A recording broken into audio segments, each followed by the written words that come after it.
one of the challenges when it comes to evaluating quality of life is this idea of impact measurement.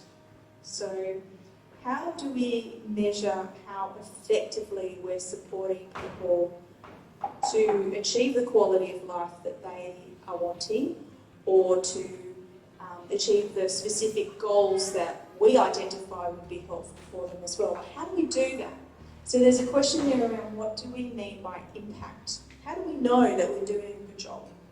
How do we know that we are supporting people in the way that we want to, need to, should do? Many times we are confused about the impact and result and outcome and output. So here you have given impact. The impact, I feel in my experience of 40 plus years, the impact has to be measured only after 3 plus years, not after 1 year or 2 years. The ideal time is 3 to 5 years, where we can see the impact. And how do we measure the impact? So, measuring the impact, what we do at BMM is, it depends on the different indicators which we use it. One is qualitative and one is quantitative. Suppose if we do livelihoods, with regard to their resilience, confidence levels, and crisis management in their life. So this is all we have to see the measure in both a quantitative and a qualitative. So I feel that the case studies are very, very powerful. It can be based on the person, whether they want to give a video or whether they want to go with a printed text. It depends upon the disclosure form. So telling a story is very powerful, which tells about the journey to the impact. That's very important. Looking into the impact, which to our mind is changes in the lives of the people, no? Looking also on the situation prior to the intervention, that's where the baseline or starting point is, no? Otherwise, if we don't have the baseline, we don't know the change, no? So I think that's very important as well. I just wanted to give an example of some tools which are already validated. For example, like we do have tools like PHQ-9, Patient Health Questionnaire 9. So if you look into the symptomatology and also the detection rates of PHQ-9 in Nepal, so we find that the false positivity rate is quite higher in Nepal, no?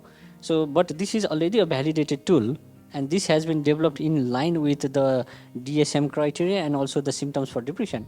But when we look into the symptoms and also the presentations of people, especially in the Indian subcontinent, they present with other symptoms like physical symptoms which are not being included there. And also the sense of loneliness, which is often complained by the patients, but not reported as a symptom and diagnostic of depression. So I think these contexts vary.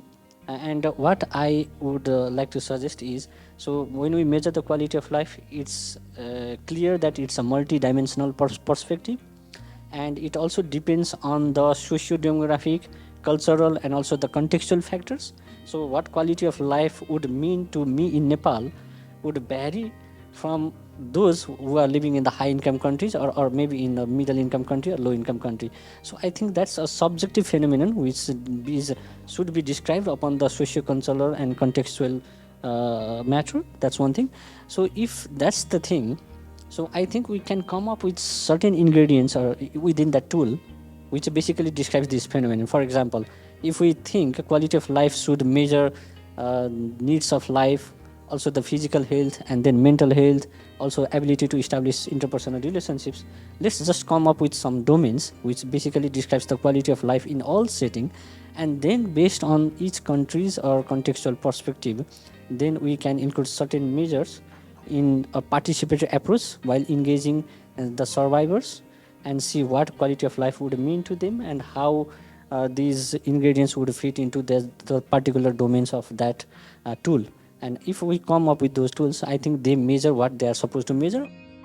it is not always only the project interventions, but we should also see the external environment which has improved also.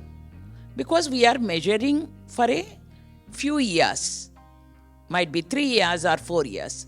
So in this period, what the external environment, then our intervention also has increased to improve the resilience, the confidence building.